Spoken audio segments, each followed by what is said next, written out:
Alright guys, I didn't plan on making this video, but it's just something that I thought to myself, why not? Why not? I want to talk about the upcoming movies that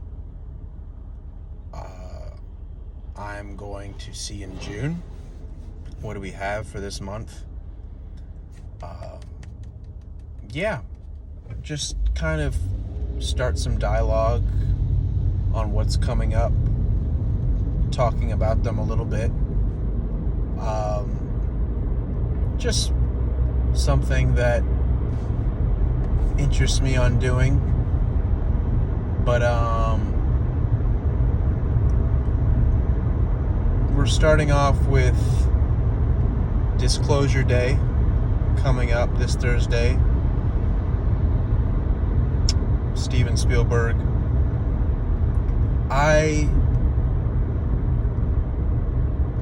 If I'm being completely honest, the trailers have not moved me very much.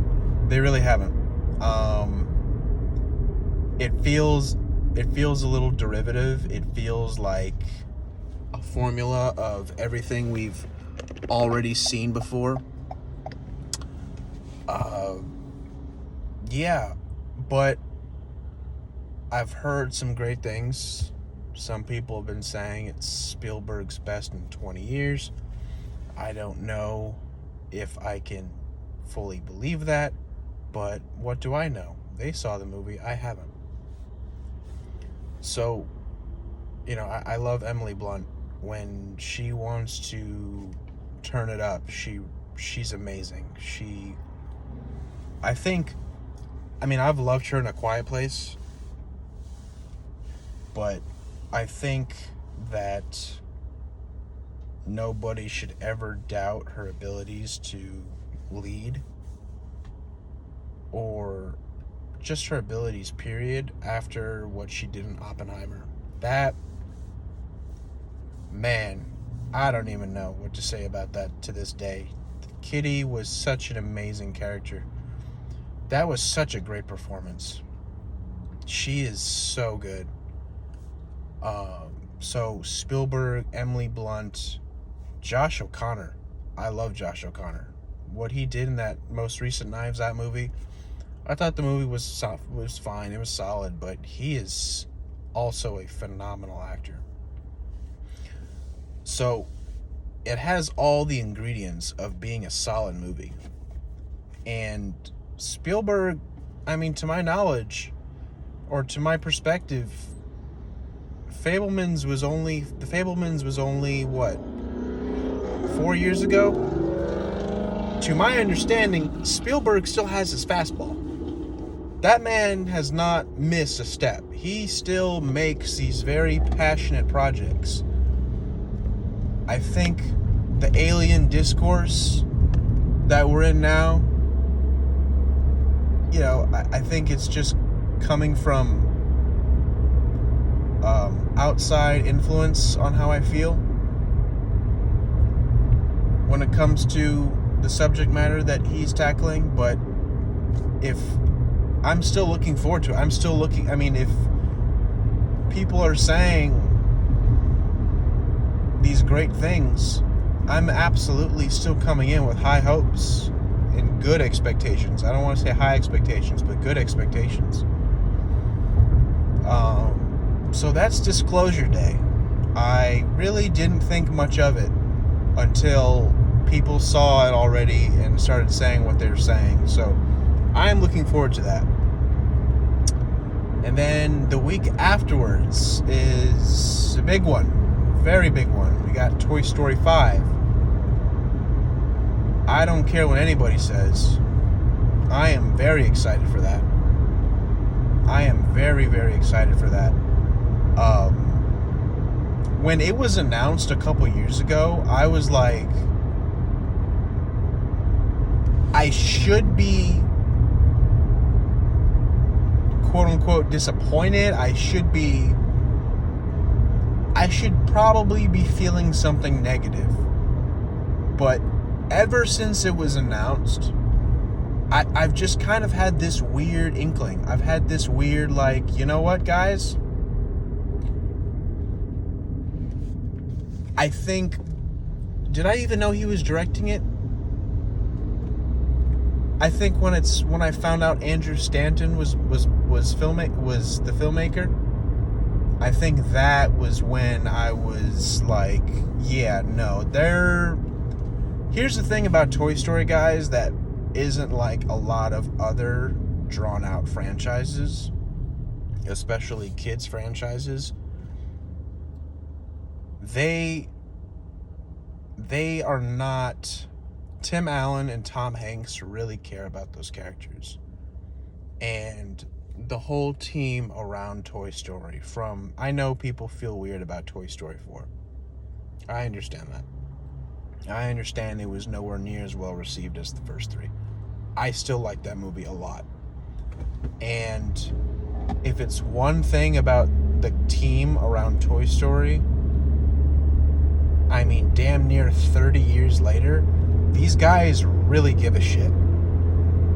Like, even if you don't care for Toy Story 4 that much, you cannot sit here with a straight face and tell me that they didn't at least try. That they really weren't trying to still tell a story. It is not like a lot of these legacy sequels or these, 4, 5, whatever. And with the Toy Story 5 trailers, it seems like once again they have something to say. We should have known that technology was eventually going to come into play. But I trust Andrew Stanton with my film bro life. That dude does not miss. And part of my inspiration to make this video is because he actually said something a couple weeks ago where it instills a lot of confidence and belief I have in this movie. Someone, I think, asked him, they were like, why did you want to make this movie? And his only response is, I was scared that somebody might fuck it up. He knows how good he is. We all know how good he is. This movie, I fully believe, is going to have a lot of people be like, shit, I don't know how, but they've done it again. They've done it again. And who I don't know if it was Andrew himself, I don't know if somebody else, but they said it best. As long as we feel like we have something to say, we'll keep making these movies. And this looks like another movie where it's like, no, y'all have something to say. You guys definitely have something to say. This feels like another project that has passion behind it. It has care. It has sincerity. I'm excited. I am very, very excited. I've had a good feeling about it since the beginning. I really thought they were going to do something with Andy, but that's okay. That's, if we're still really leaving him in the past, it is what it is. But from what I've seen from this trailer, or these trailers, I'm all for it. So that's Toy Story 5. And then the next week right after, we have Supergirl. And a year ago, I was beyond excited for Supergirl. I was very, very excited up until I saw the trailers. And I have not liked the trailers at all. I have not liked the color choices. I have not liked just the themes and the contents of the movie. I think a lot of it looks very ugly at the moment. There are very few times, guys, where I've been extremely excited for something and I watch the very first trailer for it and I just don't care anymore. Or I'm completely disinterested. That does not happen to me often. And that is unfortunately what has happened with this movie.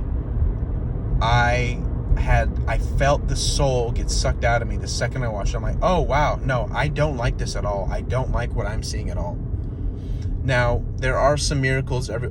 I've become very good at watching trailers and having a good feeling about what I'm getting into and if I'm going to like it or not. That doesn't mean I'm completely making up my mind, but I've been able to decipher trailers no matter what it's trying to do and what it's trying to mislead or not mislead. I've become a lot better at just taking one look at it, and I'm usually right most of the time on how I'm going to feel about it. This is not a movie that feels original. This is not a movie that looks colorful at the moment. It's I've heard nothing but great things from the comic. I've been meaning to read it. I was supposed to read it before the movie. I know I should still read it. I've had a couple people around me that have read it and have absolutely loved it and said nothing but great things about it. And they watched the trailer and they're like, what the fuck? And I feel the same way. Even though I have not read it. This is something look, I wasn't that guy to constantly say James Gunn and I have been fully supportive of his DCU, fully supportive. I have had zero interest in doing what the haters are doing on the internet, which is making it seem like he just wants Guardians of the Galaxy for all of his movies. But how do you not look at those trailers and not get that vibe? How do you, even though it's a different filmmaker, different writers, how in the world do you possibly look at something like that and think that James Gunn didn't have his influence all over it? Now it's starting to make sense. Even if he wasn't part of that creative process, it makes sense why he fast-tracked it. It makes sense why he greenlit this and speed-tracked it to be one of the first DCU theatrical releases. It makes sense because his style is all over it. It feels like something we've seen before, and that is very disappointing for me. I'm hoping I'm wrong. I'm hoping I somehow go in there and I'm like, holy cow, guys, I was completely wrong. My expectations were completely wrong. I would love to be wrong about this movie. I think I almost need it to be wrong because the DCU, guys, is still super early. We need these movies. We need these we need all these projects to be hitting. And for me to feel this way about the second DCU theatrical release, I do not have any pleasure in talking like this. I do not have any pleasure in saying these things, believing these things. I want nothing but the best for every movie possible. I want good movies, especially for a brand new universe that's just been rebuilt a couple years ago. So I am hoping I'm wrong. I mean, I love Lobo, and that's another thing that really defeated me because I think the makeup and the design that they've done on Jason Momoa is insulting. I actually think it's insulting. I think it literally looks like Jason Momoa cosplaying as Kiss. I'm lost for words that they actually decided to do something like that. It feels so low effort. It feels like, hey, we're just going to put him as this character that he's always wanted to play, and we're gonna just call it a day. Hey guys, it's Jason Momoa. That's what his design looks like. And then another one that I completely forgot about, the next movie, is The Invite. That's with Penelope Cruz, Olivia Wilde, Seth Rogen, Edward Norton. That looks great. That looks great. People have, a couple thousand people have seen it already. It's got a really high Rotten Tomatoes score. I'm looking forward to that one. I'm looking forward to that one. That would be a great rebound if Supergirl doesn't pan out. Um, but people are saying really great things about that. I don't have too much analysis or discourse or commentary on that one as much as the other ones I've talked about, but either way, I'm looking forward to it. This is going to be a good movie month. I think there's still a chance I come out liking all of them. Supergirl definitely worries me the most. Toy Story 5, you don't always know. With that many sequels in store, you don't know if maybe Andrew Stanton has lost his fastball. Like we don't know. We don't know. But either way, I am very glad that for the next couple weeks I have a movie to look forward to every single week. So that's going to make things a lot easier for me in my day-to-day life. But let's just hope for the best, guys. Let's hope for the best. I just wanted to come here this morning and talk to you about the upcoming June releases that I'm looking forward to. Maybe there's a couple more that I'm not thinking about, but either way, I'm looking forward to it. I hope you guys are looking forward to movies this month, and let's just see what happens. But Thursday night will be the first chain of events of how I feel about the movies this month.